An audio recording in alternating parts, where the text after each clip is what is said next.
Thank you, Suresh, for the nice words.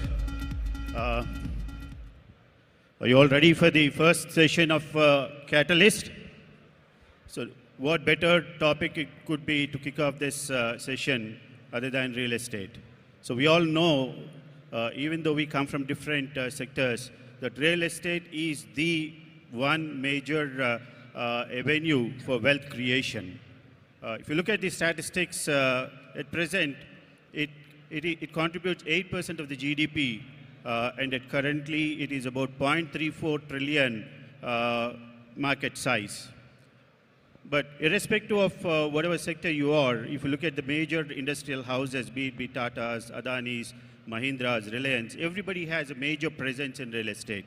And today we have three of the senior leaders from different locations of both Andhra and Telangana and even from Karnataka, who have a vast experience of more than 100 years combined, who are going to share their success stories, share the challenges that they went through, share the opportunities that are out there in the real estate.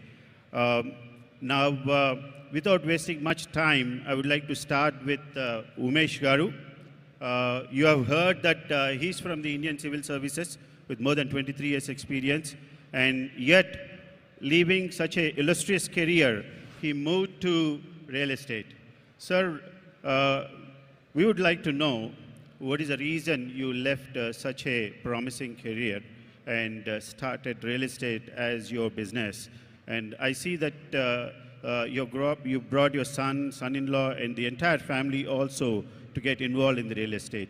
What really attracted you to get involved in real estate, not only by yourself, by the entire family? Good afternoon, friends. I first thank the organizers for giving an opportunity to share this dais. It is a great moment of satisfaction and happiness for me, especially to be with Murali Krishna Garu and Swapna. Is he audible enough, or is it audible, or you want it a little more? Yeah, you want it? Oh, I'm really delighted to be here along with you, and thank you very much for the organizers for giving an opportunity, especially to share the dais along with Dharmendra Garu and the legend Murali Krishna Garu and Swapna Kumar Garu. Compared to them, I am relatively small in this industry. Murali Krishna Garu has gone to great heights and kept our flag flying very high. Well, my father was a civil engineer, and I had a passion to join civil engineering, but luck decided otherwise because I got slightly better marks, so my brothers insisted that I should do mechanical engineering. So I did mechanical engineering, worked in civil services, left, came out, and I had a small piece of property which I tried to sell. Everybody was asking, no, why don't you give it for development? We will not buy, but we'll take it under. I thought, let me see the taste of this development. That's how I came into this construction industry, built the first ever project of 15 apartments. And after completing that, I liked the industry, maybe because of my inborn passion, and also opportunities knocked at my door. I got two big projects, one of them being the tallest structure in Andhra Pradesh till now. Even now, it is the tallest structure. My wish and hope is that if a further taller structure comes, it should be built by me, if not by Murali Krishna Garu. I don't know what is the next project you are coming up in Vizag. Oh, okay. If any taller structure, I am sure between me and Murali Garu will compete and again build a taller structure. From there, then we also thought, let me balance the business risks, and started looking out for projects in Hyderabad. That's how we built a fairly good project called Lanza Mitania in Hyderabad. We completed that successfully, and we have plenty of projects now. Now, as a builder, I think Lansam has established itself fairly well, and we look forward to doing well again. Andhra Pradeshlo tallest skyscraper ante mundu gurtukochedi oxygen towers. So that is built by Umesh Garu. It still stands as the tallest building in Andhra Pradesh as of now. Umesh Garu gurinchi ఆలోచిస్తే మనకి first గుర్తొచ్చేది diversification. From a horizontal diversification, he went into vertical diversification, and also from great success that he had achieved in residential segment, he had diversified into commercial and hospitality. What would be the impact that you perceived with such diversification in terms of long-term sustainability, risk management, market adaptability? What made you really to think about going for the tallest structures? Even in Hyderabad, he has built the 45-storied buildings in Narsinghi region, which was, I think, by then the tallest that is coming up in that location. What really drove you to think about going for these diversifications? I would like to be more general and more closer to all of us. The biggest challenge in the real estate sector is the capital that we should spread our risks into multiple locations. That is the reason why I started in Visakhapatnam and Hyderabad, and in fact we tried to enter in Bangalore but we couldn't succeed. We are trying to enter into Chennai. That is, distribute your risk to multiple locations is one which I feel every entrepreneur, especially in real estate, should follow. The second one is, no doubt, skyscrapers is the order of the day, but people's requirement or the thinking or the expectations is also changing, especially after COVID. People are preferring, maybe because of better network, to travel to slightly farther places and stay in a ground floor or a villa apartment. So to meet the varied demands and ensure that we always have got the market intact for us, I felt we should expand into villas. So we have starting villas in 3 locations, one in Vizag and 2 in Hyderabad, one in Chevella and the other is in Kondakal. The third aspect of having said about multiple locations and verticality and horizontality, commercial, yes, it is definitely a good industry to this thing if you have capital, but there are possibilities that we may be stuck with the investment. That's the reason why we started commercial areas in a very smaller way. We first did 1.2 lakh square feet, which we could successfully lease it out in Vizag. Now we are doing another 3 lakh square feet in Hyderabad and 3 lakh square feet in Vizag. Vizag would be the first grade A office space which we are designing on the coast facing the beach. This is going to be a very unique structure. But I am also keeping the risk to the minimum of not doing too big a commercial space. Related to this is the hospitality segment, where we run one hotel called Radisson Blu, which is a 5-star luxury resort in Visakhapatnam. And I feel next 15 to 20 years, the hospitality sector is going to be doing extremely well. If there's an area which we should invest, if you are getting a right property, right location, we people should jump into it and take up hospitality sector is my feeling. In line with my thinking and my conviction, we are starting one more hotel in Vizag, in Gajuwaka, and 2 more in Hyderabad. One is going to be 7-star, though strictly there is no 7-star classification, but a high-end hotel which is going to be the tallest hotel structure in South India, and a resort. I feel Hyderabad lacks a good resort, so we are building in about 20 acres in tie-up with Radisson Blu. So these are the multiple this thing for 2 reasons. One is to mitigate the risk, reduce the capital investment, and also ensure parallelly a regular income for the group, so that our group asset value or the valuation of the asset or the company would go up. We have branched out, and I feel this is a fairly safe this thing. I don't like to be too risky in business this thing because of my nature, as well as because of my age factor. So Umesh గారికి ఆపర్చునిటీస్ని ఎలా identify చేయాలనేది he's got a very niche technique to identify the opportunities.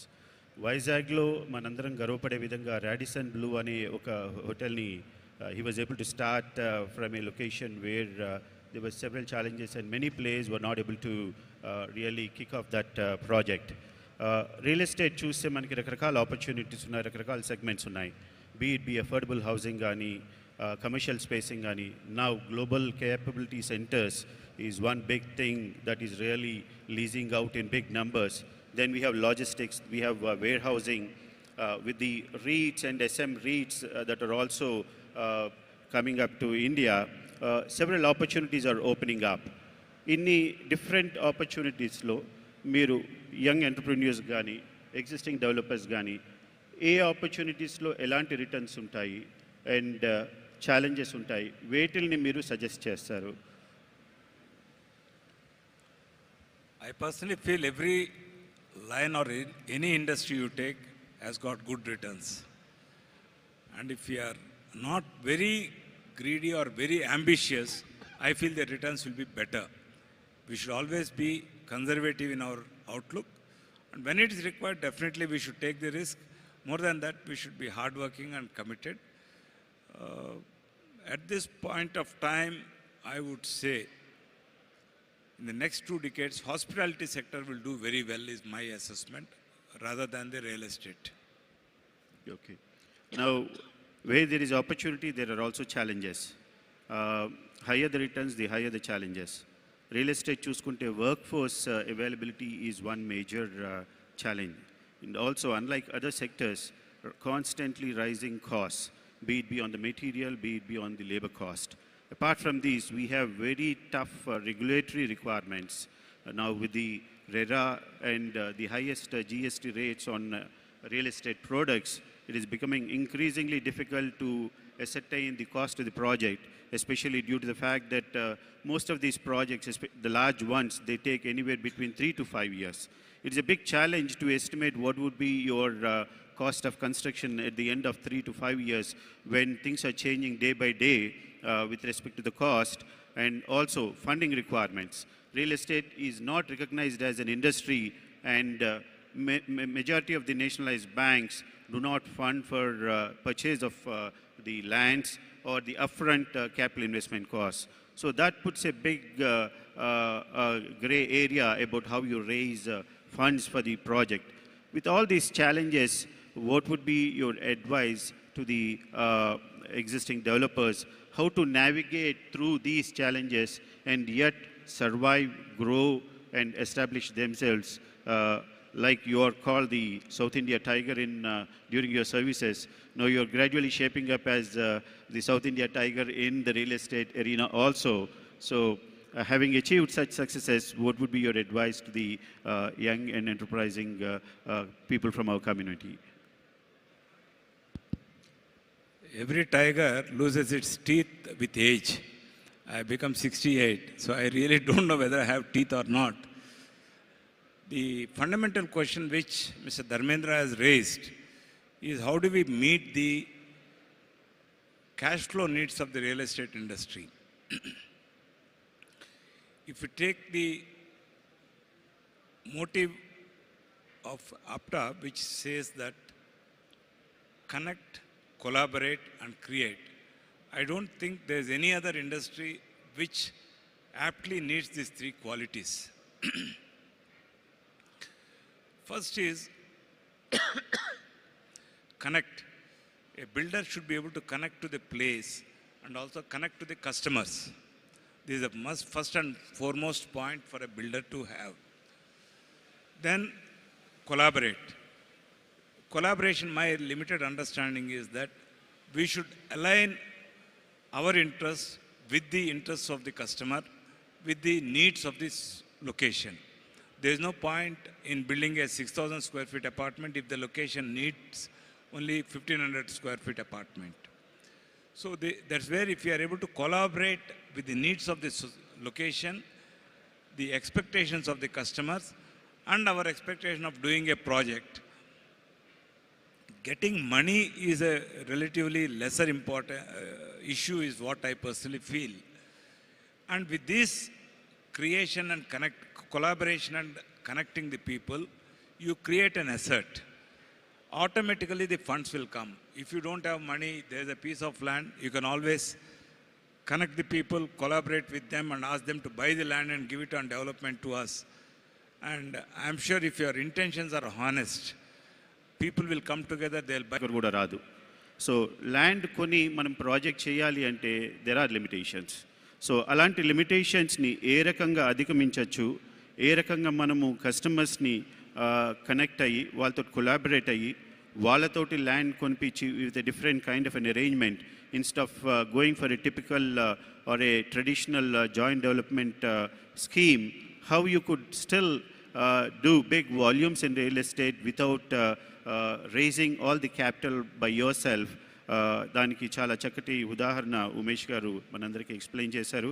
So I hope people understand that the funding is not a big bottleneck to get into real estate or to grow in real estate.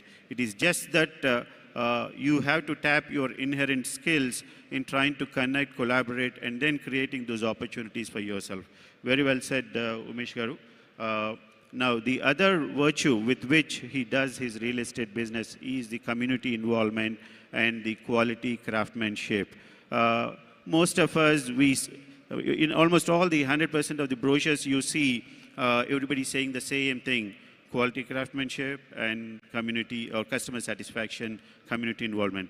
But yet, very few really follow that and structure their business totally around those values. ఈ values మిమ్మల్ని ఏ రకంగా మీ గ్రోత్కి ఉపయోగపడ్డాయి? మీరు young జనరేషన్కి ఈ values యొక్క ఇంపార్టెన్స్ని ఏ రకంగా మీరు ప్రజెంట్ చేస్తారు? Any industry, unless it is driven with certain values, it would not succeed in the long run. You can mislead somebody for some time, but not everyone every time. Unless you build trust in the minds of the customers, especially here, unless you deliver what you promise, may not be 100% you will not be able to deliver because there is always a gap in the workmanship. But if you do not deliver your commitments, there is no scope for success, is my feel. And the youngsters should follow that. There are a lot of opportunities are there. Especially youngsters should not be in a hurry, because I came into the industry as a businessman at the age of 55 with zero capital. My capital was zero and I was 55 years old when I came into industry. But I was never in a hurry. So first point I would advise and request the youngsters, don't be in a hurry. Lot of opportunities. The world is opening up. Lot of opportunities will come. One. And be committed to the cause, what you are taking up, and keep up your word. Then success will definitely be chasing you. You will not be able to run away from success. Thank you, Umesh Garu, for letting out your secrets today for all of us. I would like to now move on to our next panelist, Sri Murali Krishna Garu Kotu.